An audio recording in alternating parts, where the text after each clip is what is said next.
Sama mungkin yang setuju undang-undang tadi ya tentang rumah tangga, kalau istri gak mau dikumpuli tetap dipaksa, nanti suaminya bisa dilaporkan ke pengadilan gitu. Saya pasti mikir saya bukan masalah pengadilannya, pasti istrinya cantik. Kalau jelek kan gak mungkin dipaksa. Ini ketularan. Jadi saya cara berpikir tuh, jadi tak pikir lucunya saja, bukan pikir serius.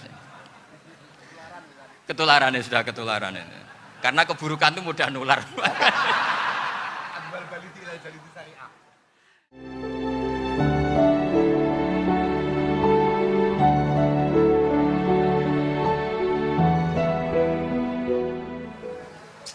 Assalamualaikum warahmatullahi wabarakatuh. Bismillahirrahmanirrahim. Allahumma sholli wa sallim ala sayyidina Muhammadin wa ala alihi washabbihi asma'in nama ba'du.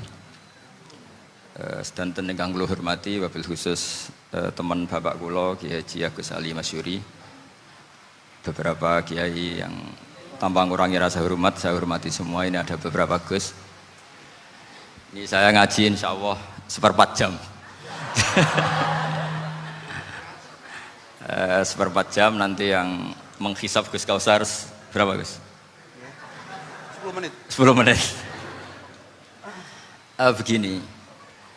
Sebetulnya saya membela semua umat Islam itu ahlul jannah. Karena saya ini ibarat marketing. Kalau orang Kristiani itu kan setiap orang mati sudah tenang bersama Bapak di surga. Jadi kampanye itu menarik sekali. Sementara kita sudah kiai, sudah imam masjid, sudah ulama, masih saja dikhawatirkan su'ul khotimah. Ini kalau kampanye ini tidak imbang, ini nanti saya takut kalah. Makanya saya bilang pokoknya semua orang mukmin itu ahlul jannah. Karena memang asli hadisnya seperti itu, man qala la ilaha illallah dakhalal jannah. Bahwa kemudian ada beberapa kiai yang mungkin wataknya itu pesimis, kemudian bikin sekian aturan-aturan yang sebetulnya itu cerminan dari pesimisnya. Terus akan-akan masuk surga itu susahnya bukan main. Nah itu saya tidak setuju karena tadi pasti kalah dengan kampanye sebelah yang setiap orang mati dibilang sudah tenang bersama Bapak apa? Di surga. Jadi ini penting. Terus kedua saya bilang agama ini sudah begitu baik. Masa kunci surga sudah dibocorkan miftahul jannah la ilaha illallah. Masa sudah pegang kuncinya nggak jadi masuk surga itu kan aneh. Ya sudah masuk saja, tapi tidak usah minta bantuan saya, masuk aja. Kan sudah pegang kuncinya. Terus ketiga, kenangan terburuk saya ketika jadi kiai itu gini, saya ada beberapa guru SD datang ke saya. Ini agak-agak masalah besar. Gus boleh enggak buka ujian nasional yang masih disegel? Semua guru bilang enggak boleh, itu kriminal kan. Ada satu guru yang bikin analogi agak kacau. Boleh saja. Wong ujian di kuburan saja dibocorkan para kiai enggak apa-apa. Itu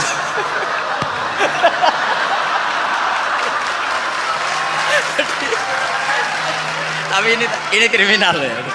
Perhatian kepada kiai, nggak boleh memukul pemateri.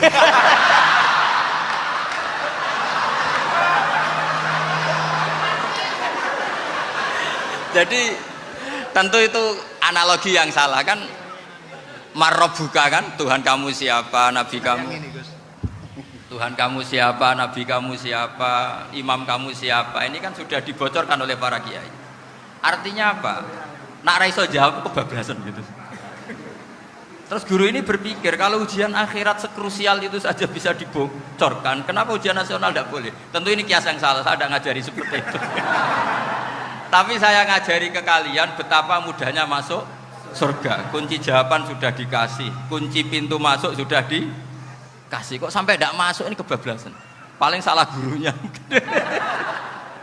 Jadi ini kenapa saya sering cerita orang mukmin semuanya itu min ahlil jannah, itu saya jamin. Sama tidak usah takut su'ul khotimah, tidak usah takut berlebihan seperti itu. Karena setahu saya, setidaknya saya mewakili ulama zaman ini. Rata-rata guru kita ini bermadzhab Syadzili dalam berkeyakinan berpikir tentang Allah. Di antara ini yang mulai saya ngomong serius, supaya tadi kan guyonannya sudah diambil Gus Reza sama Gus Kausar. Saya tahu kenapa mereka guyon. Kalau ngomong serius takut kalah sama saya.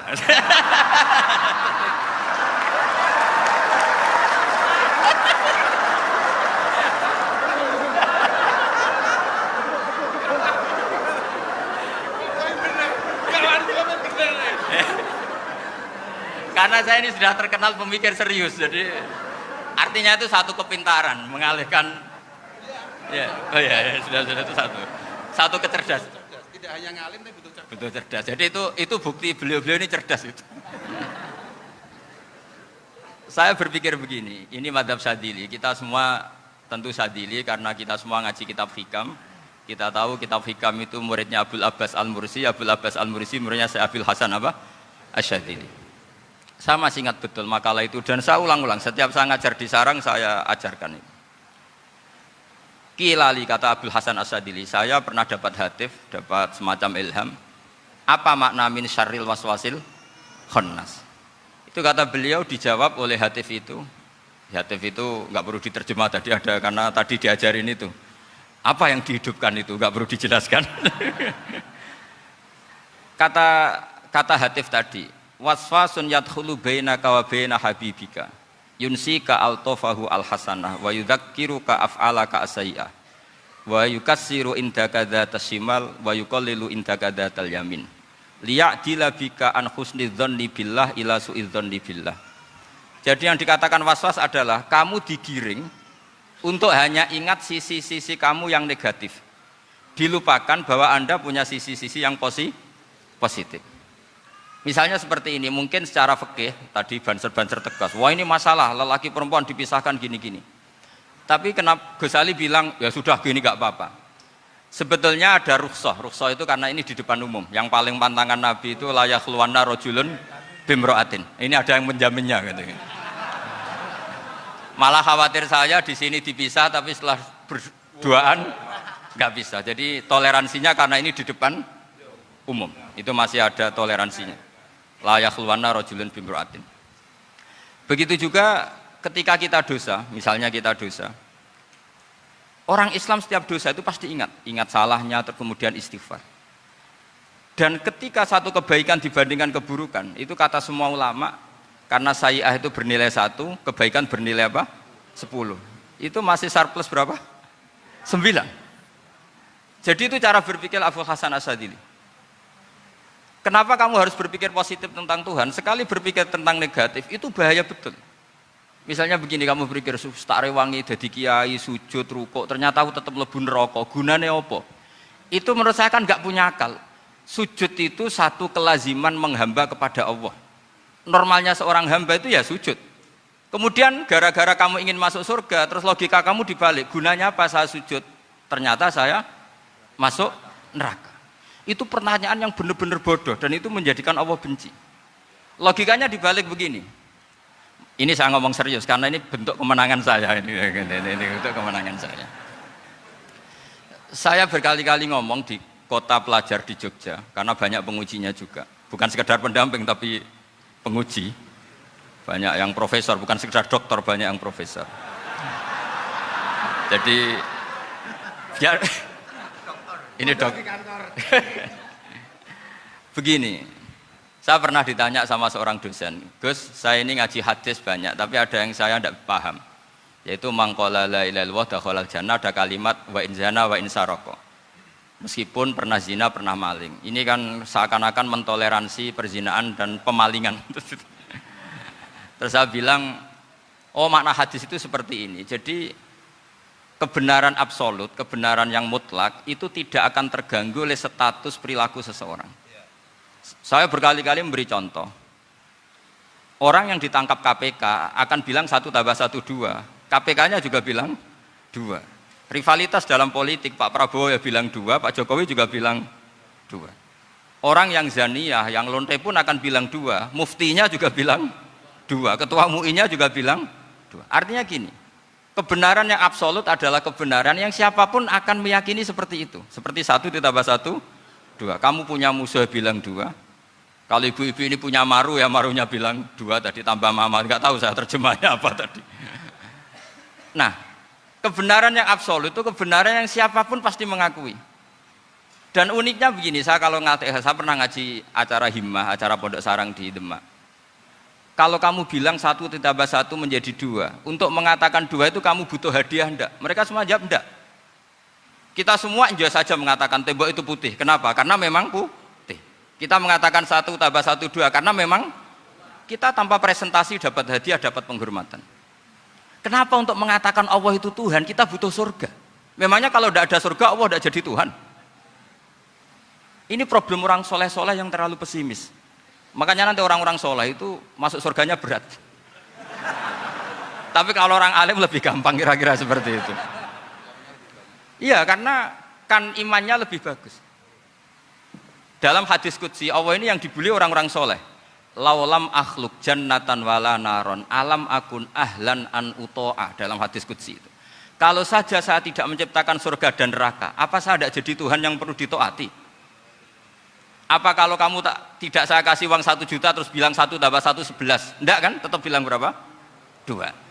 Kalau kebenaran absolut yang 1 tambah 1 kamu bilang 2 meskipun tanpa mendapat hadiah. Kenapa untuk bilang Allah Tuhan kamu butuh hadiah surga? Itu kan serah ikhlas belas. Makanya saya terus mengajarkan ikhlas. Ikhlas itu bisa dilatih dengan akal, dengan pikiran, bil ilmi lah. Harus dilatih.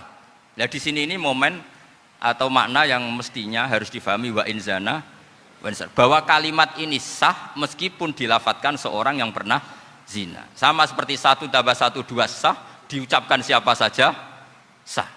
Dan siapapun akan mengucapkan itu secara ikhlas. Ini penting saya utarakan. Sehingga setelah ada firqah-firqah takfiri yang mengatakan orang megang keris itu syirik, ke kuburan syirik, ini syirik. Itu salah besar. Salahnya adalah tadi kalimat-kalimat atau kebenaran-kebenaran absolut ini sudah jadi sibghatullah man ahsanu minallahi sibghah. Kalimat ini begitu absolut di hatinya orang mukmin. Sehingga ketika terganggu oleh hal-hal yang adat istiadat kayak pegang keris, kayak apa, ini tidak mengganggu. Tetap kualitas iman ini di atas keyakinan adat membawa apa keris. Kalau orang membawa keris menjadi syirik karena percaya sama makhluk. Orang misalnya kejawen kalau nggak bawa keris nggak nyaman. Orang kota itu kalau nggak bawa ATM juga nggak nyaman. Itu tidak dihukumi syirik. Kamu pergi lupa bawa HP nyaman enggak? Enggak, kenapa tidak dihukumi syirik?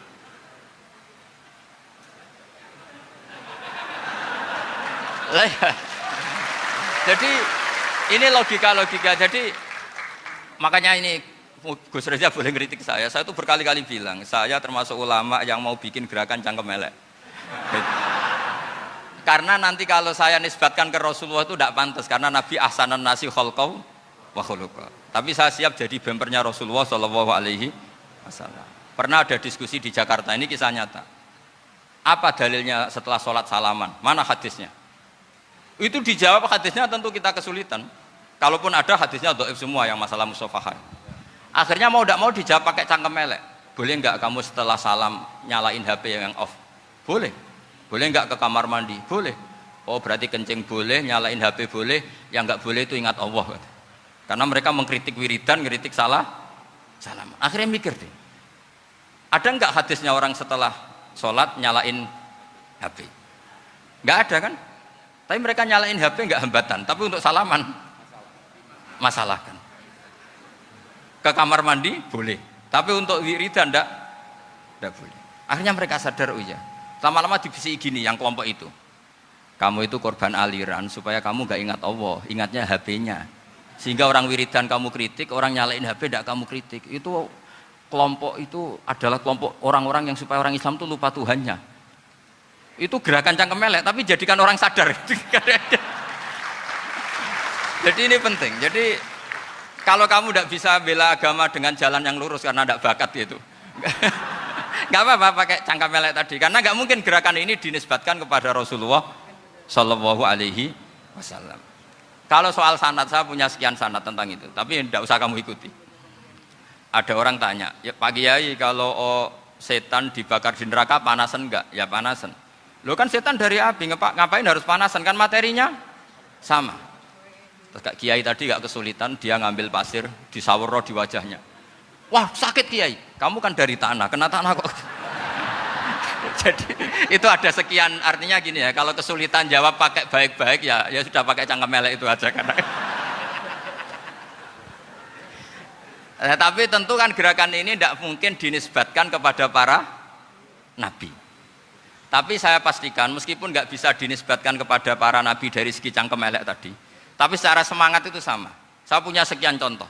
Bener Gus Riza tadi gojok saya sengawur-ngawurnya itu masih punya sanad. Itu pas saya ngawur pun masih punya apa? Sanad. Nabi Ibrahim itu ketika faja'alahum juzatan illa kabirallahum itu si berhala paling besar dikasih kapak. Ketika mereka geger, ini siapa yang berhala-berhala kecil? Kata mereka, sami'na fata yadhkuruhum yuqalu lahu Ibrahim. Ya kira-kira Ibrahim lah gitu. Terus setelah Ibrahim didatangkan, siapa yang melakukan ini semua? Ini jawaban Nabi Ibrahim, bal fa'alahu kabiruhum hadza. Ya tanya yang bawa pedal, saya kan tidak bawa. Terus kata orang-orang, otak kamu itu di mana?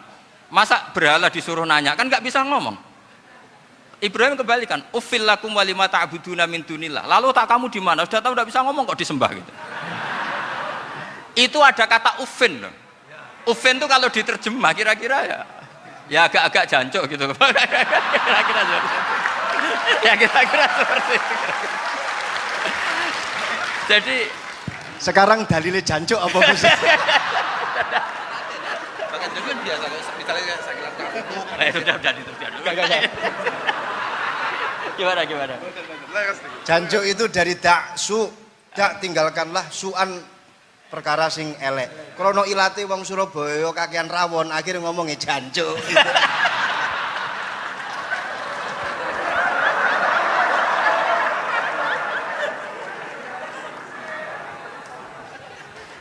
Jadi mulai dulu melawan kebatilan itu harus pakai logika yang vulgar.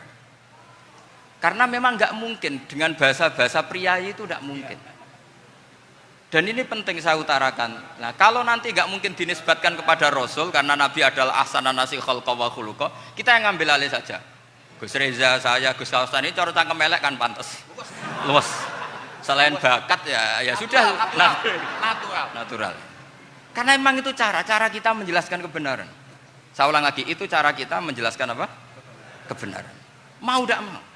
Saya pernah ditanya sama seseorang, Gus, beberapa nabi itu kan poligami itu bukti hipersek. Karena yang tanya itu orang nasionalis, nggak pati senang Islam.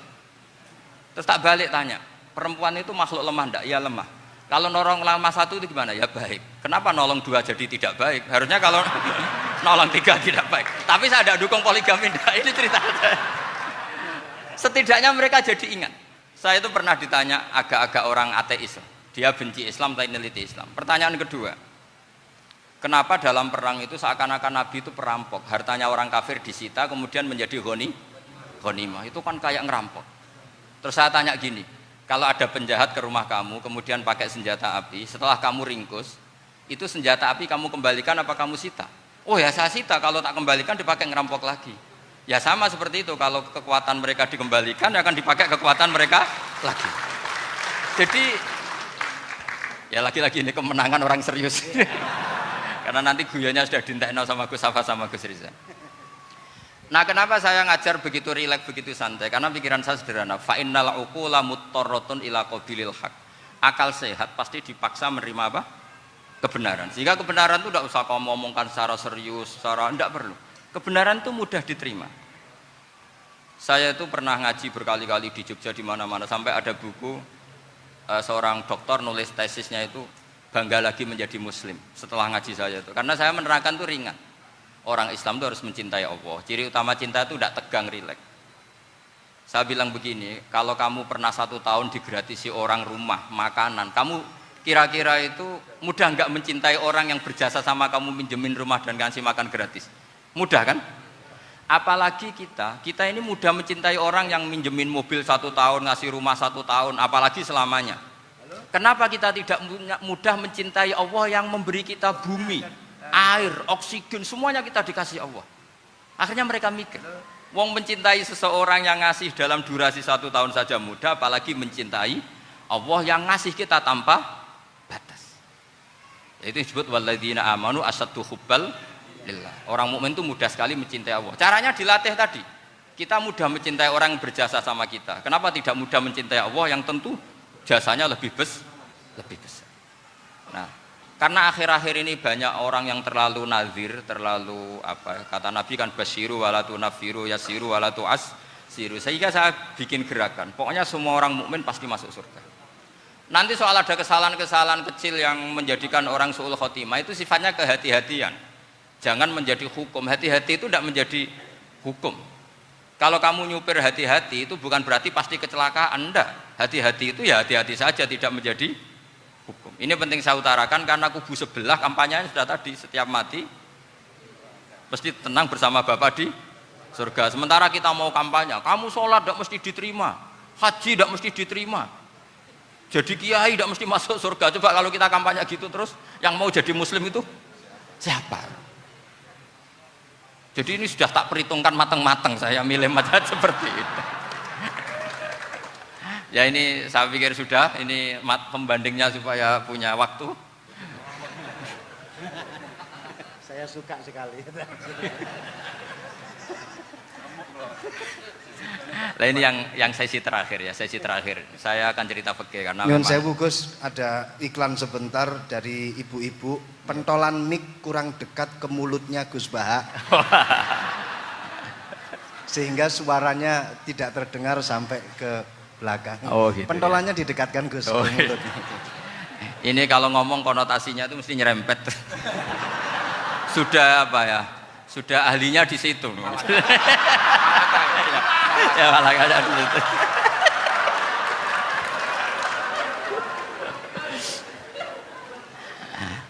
Dalam sesi terakhir saya cerita pentingnya pembanding. Imam Rafi'i itu yang ngarang kitab Muharrar. Kitab Muharrar ini adalah ringkasan dari kitab Al-Wasit. Al-Wasit itu karangannya Imam Ghazali. Al-Wasit sendiri ini khas ngaji NU, karena NU maknanya Nahdlatul Ulama, gerakan para ulama. Jadi kalau nggak ngerti alim-alim seperti itu ya ada NU. Sebenarnya sampai itu pasnya Nahdlatul Ummah, gerakan umat. Tapi kan sudah jadi partai politik Nahdlatul Ummah. Karena yang katakan NU itu Nahdlatul Ulama, gerakannya para ulama. Imam Rafi'i itu berpendapat sujud itu cukup pakai batuk, pakai jidat. Itu dalam kitab Muharrar. Wal asoh anna sujud yasihu mau cukup biwat iljabah. Ketika Imam Nawawi mentasih kitab Muharrar namanya Minhajut Thalibin, itu mengkritik Imam Rafi'i. Kata beliau sujud itu untuk sah harus melibatkan 7 anggota karena berdasar hadis umirtu an asjuda ala sabati a'zumin, yaitu al jabhah wal yaden warukbaten wal qadamen, yaitu jabhah 2 tangan, 2 lutut dan 2 qadamen. Akhirnya saya ngecek di kitab asli, Imam Rafi'i termasuk Ashabut Tarjih dan Imam Nawawi. 2 orang ini khilaf. Kan nggak mungkin kita sebagai musahihnya, karena yang khilaf ini 2 ulama besar, satu Imam Rafi'i, satu Imam siapa? Nawawi. Kita tidak bisa hanya ngikuti Fathul Mu'in yang mengatakan idzakhtalafan Nawawi war Rafi'u kudiman Nawawi, tidak bisa, karena Imam Nawawi ini sering nginduk sama kitabnya Imam Rafi'i karena senior Imam Rafi'i. Setelah saya cek di kitab kitab asli Mamba ya, satu sumbernya semua mazhab apa? Syafi'i. Ternyata Imam Syafi'i nak ngedikan hanya begini. Wa uhibbu, saya suka setiap orang Islam sujud itu melibatkan 7 anggota karena itu aman, pasti sah. Tapi wayah tamilu kata beliau, tapi mungkin saja sujud hanya watul jabah itu sah. Kenapa kata Imam Syafi'i? Liqaulihi sallallahu alaihi wasallam atau li du'aihi apa sallallahu alaihi wasallam fi sujud sajadalaka wajhi wa sam'i wa basari.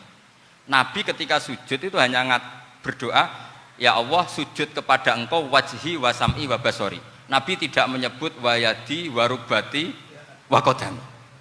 Sehingga saya berkali-kali bener kata Gus, saya ini pembela umat sing sujude 7 anggota ya tak lem, pantes dadi Rais Suryah. Itu. Yang sujudnya batuk tok ya tetap sah ngikuti madhabnya Imam Rafi'i. Meskipun itu tidak saya anjurkan.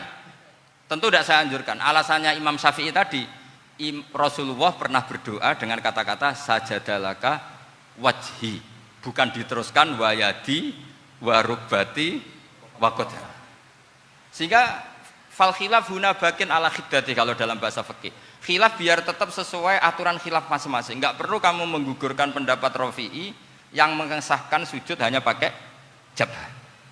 Ini penting karena tadi seperti saya katakan, yang sujud anggota pitu ya masuk swarga mergo pintere, sing nganggo bathuk tok yang mlebu swarga mergo gobloke tadi, karena aksaru ahlil jannah al-bulhu. Nah ini madhab saya. Jadi saya itu ingin umat Islam itu baik-baik saja. Iya betul, madhabin jenengan. Ya. Karena enggak Karena tidak mungkin lah kita tidak bela Islam di zaman akhir, tidak mungkin, karena di kubu sebelah kampanyenya sudah seperti itu. Kalau kita ngomong ikhtiyat, kiai ra mesti mlebu swarga, sing salat ngethuk ra mesti husnul khotimah, wah akan jadi repot. Saya ini pengagum teori ikhlas, dilatih bil ilmi, saya ulang lagi, dilatih bil ilmi. Saya ini malunya tadi, saya mengatakan 1 tambah 1 2, itu meskipun tidak ada yang memberi hadiah, tetap saya katakan 2. Saya mengatakan air itu dingin, tidak ada yang ngasih hadiah, saya akan bilang kalau air itu dingin, kalau api itu panas. Untuk hakikat-hakikat seperti itu saja saya jujur tanpa ingin imbalan. Tapi ketika hakikat mengenai Allah kok saya minta imbalan surga dan neraka, ini apa-apaan? Kira-kira gitulah, Rois Suriah macam apa gitu.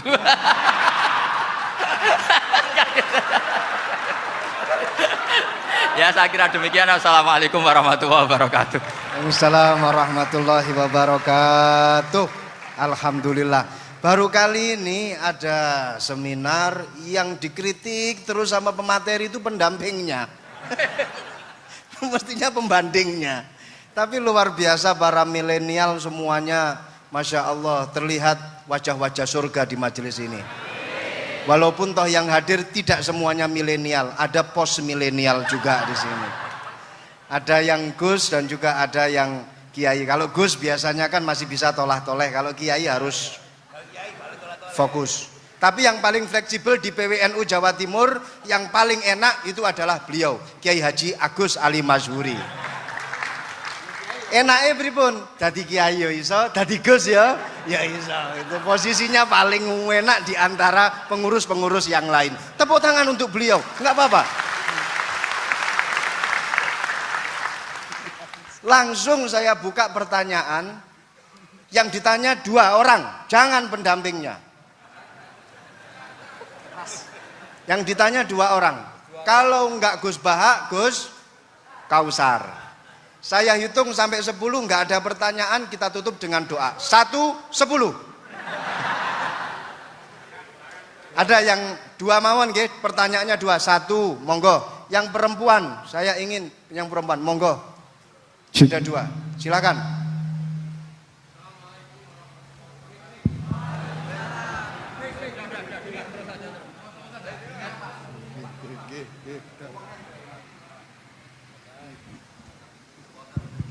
Bismillahirrahmanirrahim. Assalamualaikum warahmatullahi wabarakatuh.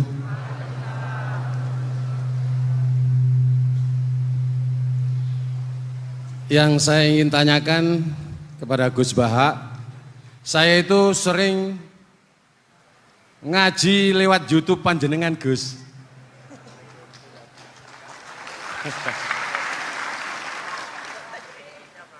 Insya Allah ilmu saya tambah walaupun tidak banyak.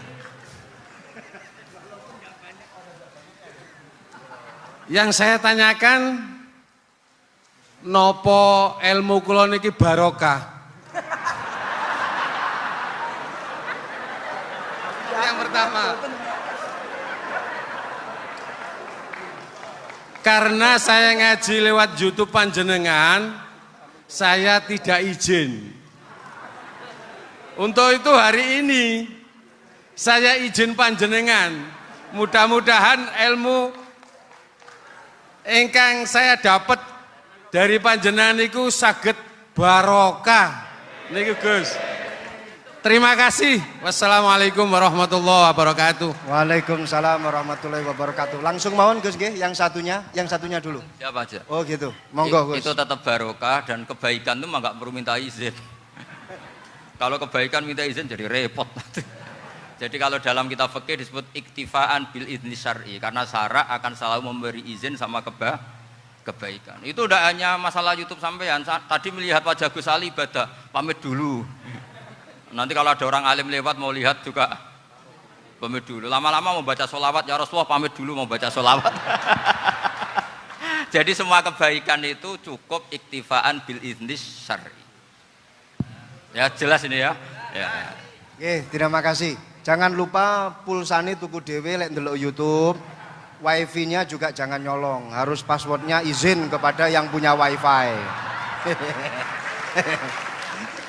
baru nanti 100% barokah. Mbak yang belakang bisa berdiri, yang mau tanya tadi. Ya, silakan. Bismillahirrahmanirrahim. Assalamualaikum warahmatullahi wabarakatuh. Mohon izin Yai Gus, saya di sini mau tanya, selain sebagai pelajar santri, saya juga sebagai seorang mahasiswi di salah satu universitas di Surabaya. Yang saya tanyakan sebagai pemuda milenial, kita semua tahu bagaimana keadaan demokrasi negara Indonesia saat ini. Yang saya tanyakan, bentuk dari hubul waton minal iman. Hubul waton di sini, bolehkah saya sebagai seorang mahasiswi menyuarakan pendapat saya, berjuang bentuk ijtihad demi keadilan berupa demonstrasi?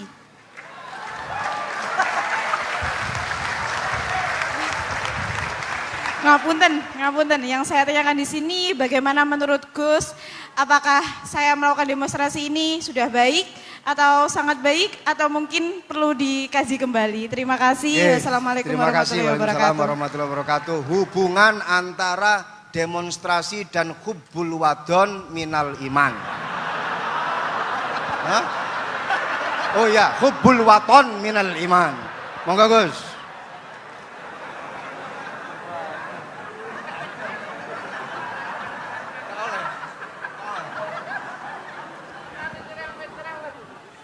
Ini benar-benar ahli loh aku. Begini kan, demonstrasi itu kan makna pokoknya itu kan apa? Memperlihatkan. Makanya demonstrasi kekuatan maknanya ya show ya, memperlihatkan satu apa? Kekuatan.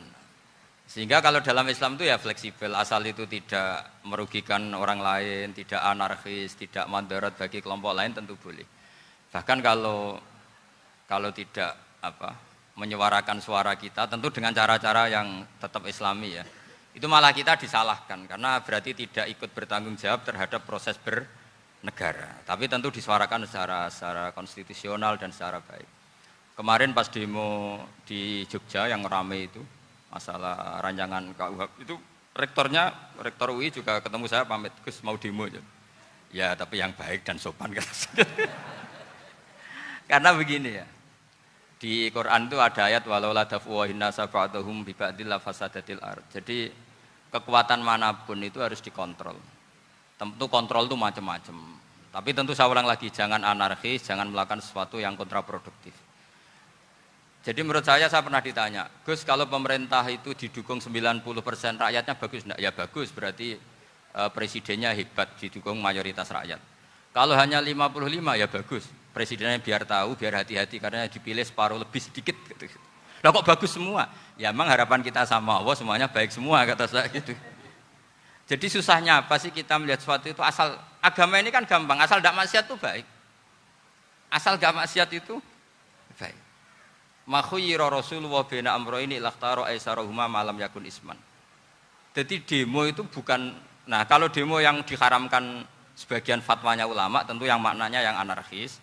Kalau yang dihalalkan tentu maknanya yang tertib. Itu biasa dalam hukum fikih. Rasulullah ngendikan A, mahmalnya seperti ini. Rasulullah ngendikan B, mahmalnya seperti ini. Karena kadang ngendikanin Nabi cara zahir itu berlawanan. Misalnya Nabi ditanya, amal paling baik apa ya Rasulullah?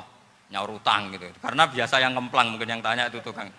Tapi kadang Nabi jawab birrul walidain. Kadang jawab as-sholat li awwali waktiha.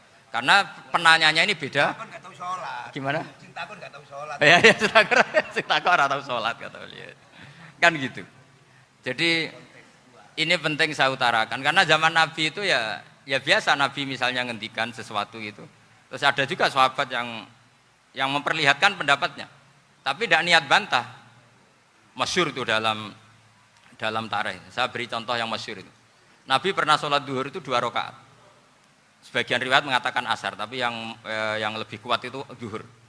Setelah 2 rakaat Nabi sholat, itu akabirus sahabat papan atas itu tidak ada yang ngendikan karena mereka sopan semua, tahu etikal. Setelah Nabi pulang sudah dekat pintu, ada sahabat yang berdiri. Ya Rasulullah, aku siroti sholatu amnasita. Ini sholat model kosor, apa engkau lupa? Tapi sahabat yang nggak tanya, ini niatnya malah lebih agak-agak buruk. Baguslah kalau sholat terbaru 2, berarti besok ya 2. Karena pakai teori nasah mansuh, berarti hukum itu pakai yang terbaru. Jadi gayanya tidak tanya, tapi lebih sama. Mungkin yang setuju undang-undang tadi ya tentang rumah tangga, kalau istri nggak mau dikumpuli tetap dipaksa, nanti suaminya bisa dilaporkan ke pengadilan gitu. Saya pasti mikir saya bukan masalah pengadilannya, pasti istrinya cantik. Kalau jelek kan nggak mungkin dipaksa. Ini ketularan ya. Jadi saya cara berpikir tuh, jadi tak pikir lucunya saja, bukan pikir serius. Ketularan ya, sudah ketularan ini. Karena keburukan itu mudah nular. Akhirnya Nabi kembali lagi, enggak, kullu dzalika lam yakun, semua itu enggak terjadi. Tapi Nabi sebagai orang yang sangat, ya sebenarnya enggak boleh dibahasakan sangat demokratis, sangat bijak. Nabi kembali lagi ke mimbar terus tanya, ahakun maqalahu dzulyaten, apa betul yang dikatakan dzulyaten tadi? Kata sahabat semua, betul ya Rasulullah, tadi engkau sholat hanya 2 rakaat. Nabi kemudian takbir lagi, meneruskan 2 rakaat terus salam. Artinya kalau demonstrasi itu dengan makna mengutarakan pendapat dengan cara yang dijamin konstitusi, ya itu kan normal-normal saja, nggak ada masalah. Saya pernah derekno bapak, itu ada pertanyaan yang benar-benar mengusik saya. Ada orang miskin datang ke bapak, Pak Yai, dadi wong melarat itu ra enak. Sajane ya wis suwe dadi wong melarat ra enak. Itu pas Ramadan. Kenapa kata bapak? Bapak saya itu teman akrabnya Gus Ali, itu senengannya ya guyon, mau meninggal aja masih guyon. Bapak itu guyon terus. Kenapa ya? Sudah puasa nggak makan, buruh orang, macul itu kan berat. Mau istirahat nggak boleh karena buruh orang. Enak dadi wong sugih puasa diam di rumah gini-gini terus. Terus kata bapak saya gini, enak wong melarat. Dadi wong sugih nak poso berat. Kok sakit ya? Esok mangan pecel, awan rawon. Enggak sore sidik sate. Jadi yang harus ditinggalkan itu banyak. Nak sampean kan biasa meninggalkan itu semua. Semenjak itu dia, oh iya, nak ngono podo-podo abot. Jadi hasutnya pada orang kaya terus nggak ada. Nah ini pentingnya ilmu. Jadi pentingnya pendamping tadi itu. Setelah diberi jelasan, oh maturuni ternyata podo-podo abot gitu. Dia nggak tahu susahnya jadi orang kaya. Ya sama seperti tadi. Ya saya puasa. Kerja gini-gini bojo sitok elek terus dari yang bojone 4 cantik semua abot aku. Karena harus ninggalkan 4 yang cantik tadi yang bisa menghidupkan tadi itu. Itu kan juga demonstrasi, artinya mengutarakan apa yang, jadi itu saya pikir seperti itu. Ya ini pokoknya gitu aja ya. Assalamualaikum warahmatullahi wabarakatuh. Waalaikumsalam warahmatullahi wabarakatuh. Tepuk tangan untuk beliau. Kita doakan semoga beliau sehat walafiat, panjang umur, jembar rezeki.